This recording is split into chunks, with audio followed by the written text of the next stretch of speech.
पहले अपने शिव गुरु के चरणों में प्रणाम करती हूँ, मैया पार्वती के चरणों में प्रणाम करती हूँ, नीलम दीदी हरेंद्र भैया के चरणों में प्रणाम करती हूँ, सभी गुरु भाई गुरु बहन के चरणों में प्रणाम करती हूँ। मेरे प्रणाम को स्वीकार कीजिए। गुरु भाई गुरु बहना कथा सुनाने जा रही महादेव के, कृपा करके ध्यान से सुनिएगा। ध्यान से सुनने से ज्ञान मिलता है। आधी अधूरी कथा नहीं सुनना चाहिए, क्योंकि शिव गुरु का अपमान होता है। पूरा कथा सुनने से कथा के रहस्य के बारे में पता चलता और ज्ञान भी मिलता है। कथा में क्या बताया गया, क्या समझाया गया है, उसका ज्ञान मिलता है। इसलिए कथा को हमेशा पूरा सुनना चाहिए ताकि ज्ञान मिल सके। ये कथा है महादेव की शिवरात्रि के अवसर पर, और एक पंडित एक पंडिताइन का कथा है, कहानी है। एक पंडित थे, एक गांव में एक पंडित रहते थे, एक पंडिताइन। उनके एक लड़का था। पंडिताइन जो थी थोड़ी अहंकारी थी, भगवान महादेव के नहीं मानती थी। पंडित जी जो थे वो ज्ञानी थे, पूजा पाठ सब कुछ भक्ति आराधना करते थे, उनके पास ज्ञान था। क्योंकि गुरु भाई गुरु बहना देखिए, जो पूजा पाठ करता है, महादेव का चर्चा भजन करता है, चर्चा में जाता है, उसके पास ज्ञान होता है। तो पंडित जी पूजा पाठ लोगों घर में कराते थे, तो उनके पास ज्ञान था। तो वो समझते थे कि महादेव का पूजा करना चाहिए, लेकिन पंडिताइन के ज्ञान नहीं था। उनके अंदर अहंकार था, वो पूजा पाठ में विश्वास नहीं रखती थी, क्योंकि पंडित पंडिताइन बहुत गरीब थे। पंडिताइन को यही लगता था कि जब हम गरीब हैं, अगर महादेव के इतने महादेव दानी हैं, तो हमें क्यों नहीं धन दौलत दे देते हैं। काहे हमके गरीब बना के रखे हैं कि आज खाते हैं तो कल के सोचना पड़ता है कि हमारे पास कल क्या खाएंगे। अब पंडित बेचारू जो थे वो अपना पूजा पाठ, कभी कहीं रोज तो पूजा पाठ होता नहीं है गुरु बहिना, जब कहीं होता था कोई बुलाता था तो जाते थे। तो जब पूजा पाठ कराते थे तो कुछ दक्षिणा मिलता था, तो उससे उनका काम घर का खुराकी चलता था। कभी नहीं होता था, पूजा पाठ नहीं जाते थे, नहीं कोई बुलाता था, तो खाने पीने का थोड़ी दिक्कत होने लगता था। अब पंडिताइन को इस चीज से दुख होता था। पंडिताइन पंडित को हमेशा कहती थी कि कहीं कमाने धमाने क्यों नहीं जाते हैं, घर में बैठे रहते हैं। तो पंडित जी कहते थे, देखो हमारा जो धर्म है वो हम कर रहे हैं, महादेव का पूजा भक्ति कर रहे हैं। जहाँ कथा वार्ता के लिए कोई बुलाता, वहां जाके पूजा पाठ करवाता हूँ। अब रोज नहीं पूजा पाठ कोई करवा रहा, नहीं बुला रहा, तो इसमें मेरी क्या गलती है। पंडिताइन कहती थी कि कहीं जाके नौकरी करो, एक दिन पूजा पाठ कराओगे, थोड़ा सा मिल जाएगा सीधा दक्षिणा, तो उससे थोड़ी ना घर चलेगा। कहीं जाके कमाओ, जब नहीं रोज का पूजा पाठ कहीं कराने को मिल रहा, नहीं अब जा रहे हैं तो घर में बैठ के क्या करेंगे। पंडित जी कहते थे, देखो लालच मत करो, जितना किस्मत में लिखा, जो भाग में लिखा, वो केहू के मानते नहीं है। अगर भाग में लिखा है हम गरीब ही पैदा हुए, गरीब ही जीवन बिताएंगे, गरीब ही मर जाएंगे, तो इसमें केहू कितना कोशिश कोई कर ले, लेकिन जो भाग में लिखा वही मिलेगा।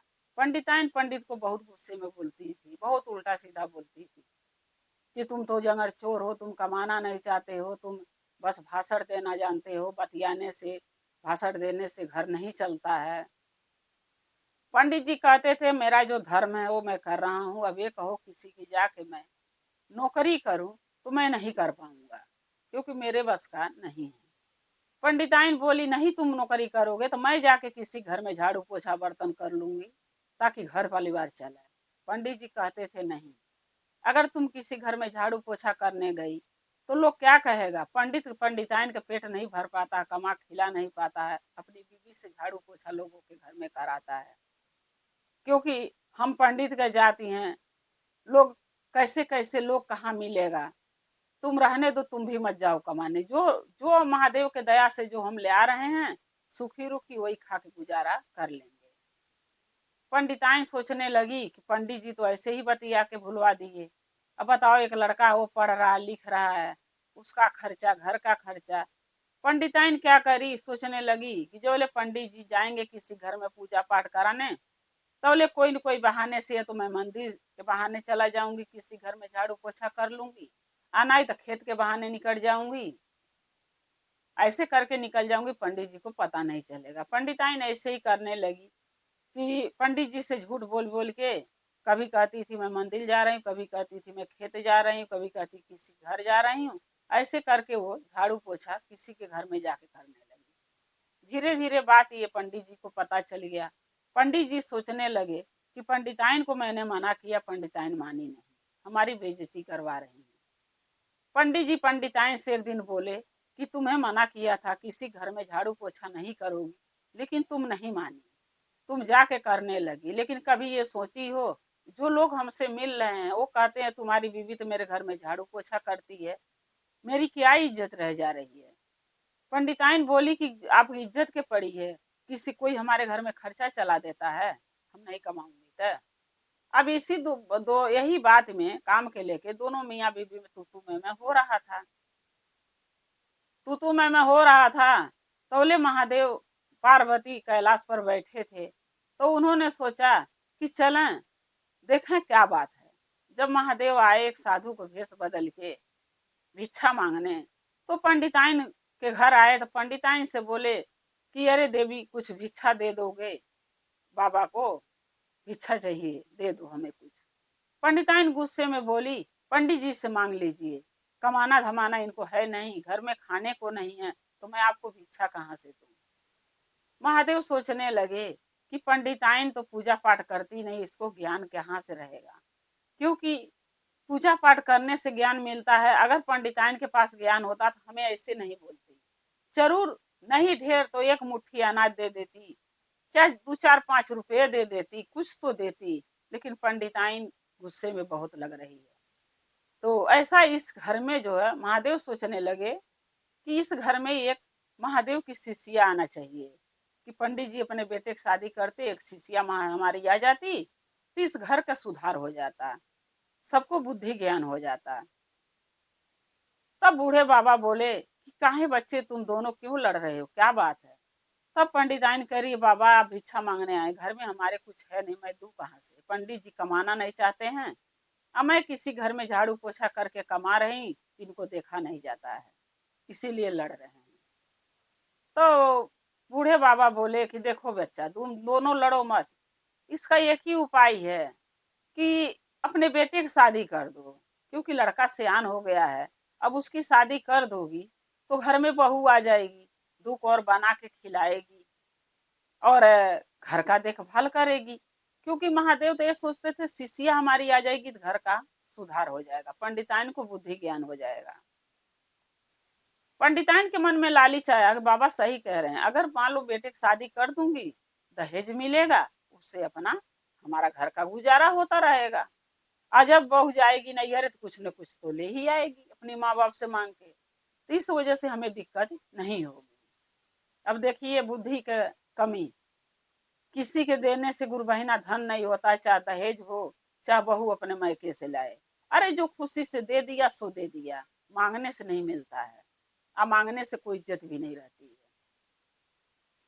अब पंडिताइन शादी के लिए लड़का तैयार हो गई, पंडित जी भी तैयार हो गए। पंडित जी भी चाहते थे कोई भक्त हमारे घर में आए, कोई महादेव की शिष्य आए, ताकि हमारी पत्नी को बुद्धि ज्ञान मिले।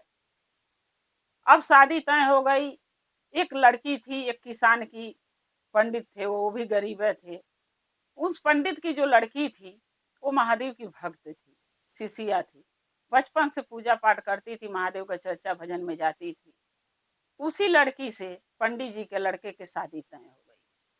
पंडिताइन तो इस उम्मीद में थी कि आएगी तो खूब सारा दहेज लाएगी, लेकिन वो भी गरीब घर की थी, तो दहेज कहाँ से लाए, नहीं ले आ पाई, नहीं ले आ पाई। अब जब शादी लड़की करके इनके घर में पंडित जी के आई, तो पंडिताइन जो थी उस लड़की को ताना मारने लगती थी, कि क्योंकि पंडिताइन इस शादी से खुश नहीं थी, बहू दहेज नहीं लाई थी, इस नाते पंडिताइन उससे नफरत करती थी, बहू से न उससे ढंग से बोलती थी, न उससे ढंग से बातें करती थी, न अपना कोई बात उससे कहती थी, कुछ भी नहीं। और वो जो पूजा पाठ करने बैठती थी तो इससे भी पंडिताइन को परेशानी होता था। पंडिताइन कहती थी कि नहीं पता ये सुबह शाम क्या बरबराती है, पूजा पाठ करती है, और कैसी बहू आ गई, न दहेज लाई न कुछ लाई, कंगाले घर की आ गई, और ऊपर से पूजा पाठ में लगी रहती है, घर के काम में ध्यान नहीं देती। थी, जो कि घर का सारे काम बहू करती थी। पंडित का झाड़ू पोछा बर्तन कपड़ा लत्ता सब कुछ करती थी, खाना पीना बनाओ खिलाओ सब काम करती थी। फिर भी पंडिताइन को पूजा पाठ से नफरत था, क्योंकि वो खुद नहीं करती थी तो बहू के भी नहीं करने देना चाहती थी। एक दिन पंडिताइन अपनी बहू से बोली कि तुम पूजा पाठ नहीं करेगी आज से। बोली क्यों? हम तो महादेव के शिष्या, हम तो पूजा पाठ बिना करे, हम चाय नहीं पीते हैं, खाना नहीं खाते हैं, तो क्यों नहीं करेंगे? पंडिताइन बोलने लगी तुम पूजा पाठ नहीं करोगी, जब मैं नहीं करती तू क्यों करेगी? तो बहू बोली कि अम्मा ऐसी, माँ जी ऐसी कोई बात नहीं है, आप नहीं करती आपकी मर्जी, लेकिन मेरा मन नहीं मानता बिना पूजा पाठ से, तो मैं कैसे छोड़ दूँ? बचपन से करी आई हूँ तो अब मेरे से नहीं छूटेगा। बोली नहीं छूटेगा, छोड़ना पड़ेगा। इतना तू मैं हो गया। उसके बाद क्या हुआ कि बिहना भैले शिवरात्रि के महादेव के व्रत करना था, लेकिन जो पंडिताइन की बहू थी वो व्रत तो कर ली। सोचने लगी कब देखो मंदिर जाने के मिलता है कि नहीं, व्रत तो कर ली। रात में अपने पति से बोली कि मेरे को बेल पत्र भांग धतूर ले देना। तो उसका पति बोला क्या करेगी? बोली पूजा करूंगी। बोली माँ, बोला माँ मना करती तू क्यों नहीं मानती? बोली कि शिवरात्रि की व्रत देखिए बहुत साल में एक बार आता है, और ये व्रत करने से घर में सुख शांति बनी रहती है, पति की उम्र लंबी होती है, महादेव का दया उस घर पर बना रहता है जिस घर में शिवरात्रि के व्रत लोग करता है, तो हमें करने दीजिए। अब आदमी भी उसका बोला कि चल भाई जेरा तेरा मन जो करे उसको कर। बेलपत्र मांगी, बेलपत्र नहीं ले आके दिया, क्योंकि अपनी माँ से जाके बोला पंडिताइन से, पंडिताइन ने मना कर दी कि कुछ नहीं ले आके देगा। जब उसको मना कर रही हूँ कि महादेव का पूजा पाठ नहीं करेगी, लेकिन वो मान नहीं रही है, कर रही है, तो कुछ नहीं ले आके देंगे ना मंदिर जाने देंगे। लड़का भी अपने काम पर चल गया। पंडित बोल के पंडिताइन से गए कि 2 दिन के लिए मैं जजमानी में जा रहा हूँ, 2-3 दिन में आऊंगा, घर का ध्यान रखना। पंडिताइन बोली ठीक है। चले गए पंडित जी। अब ये लड़की जो पंडिताइन की बहू थी, ये मंदिर जाने को पूछी तो पंडिताइन ने मना कर दी। पंडिताइन ने क्या करी, घर में बहू के बन गई के ताला मार दी। ताला मार के और चुपचाप अपना खाना बनाई और खाई, क्योंकि व्रत नहीं करी शिवरात्रि के, कभी करती नहीं थी, करेगी क्या जब पूजा पाठ नहीं करना। खाना बनाई, खूब खा ली, और बहू बेचारी न पूजा करने जा पाई, ताला बंद कर दी घर में बहू के करके, न पूजा पाठ कर पाई, न कप चाय पीने पाई, न कुछ पाई। जब वो जला नहीं महादेव चढ़ाई तो चाय पानी कहाँ से पिएगी? अब बेचारी बहू घर में परेशान, माजी दरवाजा खोलो खोलो, जब हार गई, बोलते नहीं खोली बुढ़िया यानी पंडिताइन, तब महादेव के गुहार करी वो पंडित जी की बहू की, हे भोलेनाथ हमें आपको 1 लोटा जल चढ़ाना है, कोई रास्ता दिखाइए महादेव। महादेव क्या किए कि ऐसा चमत्कार किए कि दरवाजा खुल गया पीछे का, जो पीछे खिड़की होता है गांव में, पीछे का दरवाजा खुला। उस दरवाजे से निकल के वो जब जाने लगी तो राहे में, मंदिर के पास राहे में जो गेट होता है मंदिर का, वहां पे महादेव एक बूढ़े का भेष बदल के बेल पत्र और भांग धतूर और बैर फूल पत्ती सब लेके बेच रहे थे, क्योंकि वो जानते थे हमारे शिष्या के पास ये सब चीज है नहीं, अब मैं लेके बेचूंगा तो शायद उसको मिल जाए। जब वो घर से 1 लोटा जल लेके गई, दूध भी नहीं मिला चढ़ाने को, उसको जल भरी लेके जा रही थी, न फूल न पत्ती न कुछ। तब देखी मंदिर के गेट पर एक बूढ़े बाबा फूल पत्ती बेल पत्री सब बेच रहे हैं। तब हो गई तो बोली बाबा हमें फूल पत्ती बेल पत्र का, बेल का पत्ता चाहिए, लेकिन हमारे पास पैसा नहीं है, न मेरे पास पूजा का सामान है, मैं कैसे पूजा करूंगी? उन बाबा ने बोला कि बेटा तुम ले जाओ पूजा कर लो। बोली पैसे नहीं है बाबा, कहाँ से दूंगी? बोले कोई बात नहीं, जब तुम्हारे घर में सब ठीक हो जाएगा और तुम्हारे तुम्हारे घर में चलेगी जब, तब जाके हमें कभी आऊंगा तो दे देना, अभी तुम पूजा कर लो। पंडित की बहू गई मंदिर में, पूजा करी, पूजा करके चढ़ाई, पूजा करी, सब कुछ करके घर में आई, पीछे दरवाजे से फिर घर में गई, फिर दरवाजा बंद हो गया, और उसके बाद अपने घर में बैठ गई अंदर। फिर महादेव के दया से उसके सब कुछ हो मिला वहां पे, खाने के पीने के चाय पानी, महादेव सब अपने दया से उसके पास पहुंचवा दिए। एक बूढ़ी माता मैया पार्वती बूढ़ी का रूप धारण करके और पीछे के दरवाजा से उसको चाय फल फूल सब पहुंचा दी। चाय मिल गया, फल फूल मिल गया, उसको पूजा भी महादेव का शिवरात्रि के कर ली और पंडिताइन को पता नहीं चला ये बात को। पंडिताइन क्या करी, खा पी के अटंड से बैठी थी। आज सोची कपड़ा है बाथरूम में, चलो धो लेते हैं। जब धोने गई कपड़ा, पैर फिसला, पंडिताइन गिरी आंगन में और पंडिताइन की मौत हो गई। तो देखिए, जो महादेव के नहीं मानता है, चलिए गुरु बहिना नहीं मानो कोई बात नहीं, वो आपकी मर्जी, लेकिन जो करता है उसको मना नहीं करना चाहिए। जो नहीं करते हैं उनको कहना चाहिए कि तुम व्रत करो, तुम पूजा करो, एक लोटा जल चढ़ाओ महादेव के। ऐसा नहीं है कि उसको मना करो जो कर रहा है, तो गलत है। पंडिताइन का पैर फिसला, गिरी, मर गई। पंडिताइन का प्राण निकल गया सर फूटने से, और बहू बेचारी घर में है, उसको पता नहीं पंडित जी है नहीं, बेटा है नहीं। अब हल्ला हुआ, एक पड़ोसन आई पंडिताइन के घरे बुलाने पंडिताइन को किसी काम से। जब वो देख रही है, हल्ला आवाज लगाई, कोई नहीं बोला, तो पंडिताइन जब घर में घुस के देखी आंगन में, पंडिताइन गिरी पड़ी है। जब वो देखी पंडिताइन की मौत हो गई थी। अब वो औरत चिल्ला चिल्ला के टोला मोहल्ला बिटोरने लगी, करे पंडिताइन मर गई, कोई घर में है ही नहीं। अब बहू अंदर है, उसको क्या करेगी। अब क्या हुआ, थोड़ी देर के बाद पंडित जी भी आए, उनका लड़का भी आया। अब पंडित जी लगे रोने गाने, फिर पूछने लगे लड़का से कि बहू कहाँ है। तो लड़का बोला कि पिताजी, माँ तो ताला के अंदर मेरी पत्नी को, आपकी बहू के बंद कर रखी है रूम में, अब बाहर से ताला लगा दी है।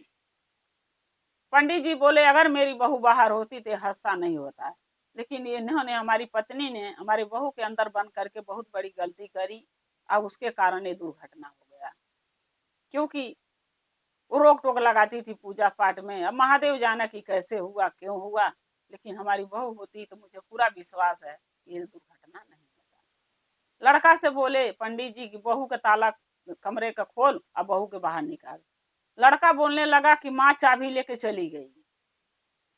पंडित जी बोले चाबी लेके कहाँ चली गई। बोला माँ ताला बंद करी थी तो न पता चाबी कहाँ धरी है, माँ तो मर गई, मैं चाबी कैसे ढूंढूं। पंडित जी बोले अरे जहाँ धरती होगी तहाँ ढूंढ, कहीं जरूर मिलेगा। ढूंढने लगा तो पंडिताइन के बेड पर तकिया के नीचे चाबी मिली, छुपा के रखी थी कि न कोई पाएगा, न खोलेगा ताला, न बहू बाहर निकलेगी। चाबी पाया, जाके ताला खोला, बहू को निकाला। बहू आके चिल्ला चिल्ला रोने लगी, बोली हे माँ जी कैसे हो गया ये। पंडित जी बोले कि बेटा जो होना था हो गया, अब क्या किया जाए। बहू बोली कि नहीं पिताजी, मैं महादेव के दरबार में जा रही हूँ, शिवरात्रि के दिन है, आज तक महादेव से मैं कुछ नहीं मांगी हूँ, लेकिन आज अपने सास के जीवन दान मांगूंगी। क्योंकि लोग कहते हैं कि शिवरात्रि के दिन है, जो सच्चे मन से जल चढ़ा के महादेव का पूजा करके आज जो वर मांगता है वो महादेव उसका मनोकामना पूर्ण करते हैं।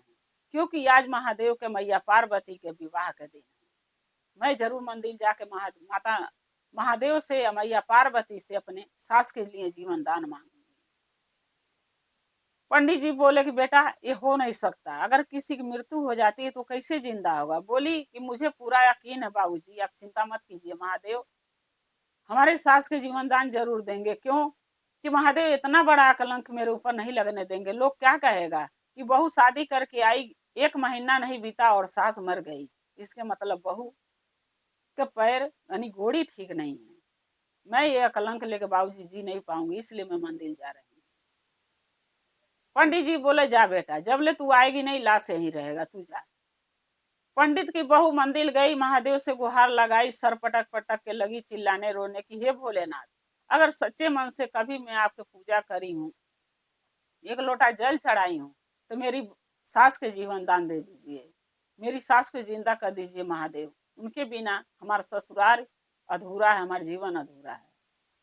महादेव उसका पंडिताइन के बहू के पुकार सुने, महादेव वहां दर्शन दिए मंदिर में, शिवरात्रि के दिन है उसको बोले जा यहाँ से एक शिवलिंग से जल रोक के लेके जा, अपनी सास के ऊपर छिड़क देना, तेरी सास जिंदा हो जाएगी। लेकिन हाँ एक बात ध्यान रखना कि अगर उसको बुद्धि ज्ञान हो जाएगा तो अच्छी बात है, नहीं तो उसको अच्छे राह पर चलने के लिए तू समझाएगी। कि पूजा पाठ भक्ति जीवन में करना बहुत जरूरी है। कोई कर रहा तो उसको रोकना नहीं चाहिए। जो तेरे साथ तेरी सास करी है उसको दोबारा ना करे। पंडिताइन की बहू बोली, नहीं बाबा, ऐसा कुछ नहीं होगा भोलेनाथ, मैं अपनी सास को जरूर ये बात के लिए समझाऊंगी। महादेव बोले ठीक है। महादेव दर्शन दे के अंदर ध्यान हो गए, कैलाश को चले गए। वो शिवलिंग का जल रोपी लेके गई और अपनी सास के ऊपर छिड़क दिया। एक बूंद जल उसके मुंह में डाल दी। उसकी सास उठ के बैठ गई, ठीक हो गई। प्राण उसके वापिस उसके शरीर में पड़ गया। जब सास जिंदा हो गई तब बहू से माफी लगी मांगने की, बहू मुझसे बहुत बड़ा गलती हो गया कि मैं तुम्हें कमरे के अंदर ताला के अंदर बंद कर दी, और देखो उसका परिणाम कि महादेव हमारे करनी की सजाई दे दिए। दोबारा इससे गलती नहीं करूंगी, मुझे माफ कर दो। बहू ने बोली कि देखिए माँ जी, सास का हाथ बहू के आशीर्वाद देने के लिए उठना चाहिए, उसके सर पर होना चाहिए ताकि बहू के आशीर्वाद मिल सके, ना कि सास का हाथ बहू के आगे माफी मांगने के लिए उठना चाहिए। जो होना था माँ जी वो हो गया, लेकिन हम यही कहूंगी कि आज से, अभी से आप प्रण कर लीजिए कि महादेव का चर्चा भजन करेंगे, महादेव का शिष्य और शिष्य आप लोग बनेंगे, और आप भी खुद पूजा पाठ करेंगी, मैं भी करूंगी, किसी को आप पूजा करने से रोकेंगी नहीं, क्योंकि ये महादेव की दया से आपके जीवन दान मिला है। सास ने बोली ठीक कही रही है बहू तुम, आज से मैं महादेव का पूजा पाठ करूंगी, भक्ति करूंगी, और चर्चा भजन में जाऊंगी, और महादेव के नाव का घोषणा कराऊंगी, अपने नाव का, और महादेव का चर्चा भजन करूंगी, शिष्या बनूंगी। तब बहू बोलती है कि माँ जी, आज शिवरात्रि है, 2 घंटे 3 घंटे की चर्चा आज हम अपने घर में करवाना चाहते हैं, और उसी में आप नाम का घोषणा करा लीजिए, बाबूजी का नाम का घोषणा पर हमारे पति हो जाएगा, आपका हो जाएगा। बोली ठीक है। खूब बढ़िया से चर्चा भजन के आयोजन करी सब घर पे। पंडिताइन की बहू, चर्चा भजन हुआ, अपने सास का नाम का घोषणा करवा दी, पति का करा दी, ससुर का करा दी, सब महादेव का शिष्य शिष्या बन गए। आराम से चर्चा भजन हुआ, और महादेव के आशीर्वाद उस घर पर सदा के लिए बन गया कि महादेव खुश होकर उनको आशीर्वाद दे दिए कि सदा तुम्हारा घर में सुख संपत्ति, और जो गरीबी था जिसके कारण से 2 टाइम का भोजन नहीं मिलता था, महादेव के दया से वो सब कुछ उसको मिल गया। पंडिताइन को वो बहू के चलते कि धन दौलत रुपया पैसा महादेव सब कुछ वो दे दिए कि उनका गरीबी उनका दुख दूर हो गया। महादेव की दया परम्पार है गुरु बहिना, जिसके ऊपर भोलेनाथ खुश हो जाए उसके धन संपत्ति से घर भर जाता है। जैसे पंडिताइन का महादेव घर परिवार दुख संकट सब दूर कर दिए, पंडिताइन के जीवन दान दे दिए, धन दौलत मिल गई, महादेव हर वो सुख दे दिए जो उनको चाहिए। वैसे महादेव भोलेनाथ सब पर दया कृपा बरसाएं, सबके सुख संपत्ति दें, सबके खुशहाल रखें। और जीवन में हम लोगों के क्या है गुरु बहिना, चर्चा भजन ऐसे ही करते रहें, ऐसे ही जीवन महादेव के चरणों में लगाए रहें। गुरु बहिना, अगर मेरा ये कथा अच्छा लगा तो कमेंट में लिख के जरूर भेजिएगा, चैनल को सब्सक्राइब कर लीजिएगा। जो भी मैं चर्चा भजन अपने चैनल पर वीडियो में डालती हूँ आप तक पहुँचता रहे। आप हमारे भजन को चर्चा को ऐसे ही देखते रहें, अपना प्यार अपना दुलार देते रहें। हम और आप शिव परिवार से ऐसे ही जुड़े रहें। हर हर महादेव, घर घर महादेव। महादेव की दया और कृपा सभी भक्तों पर सदा बना रहे। शिव गुरु सदा आप लोग के साथ रहे। जय शिव गुरु महादेव।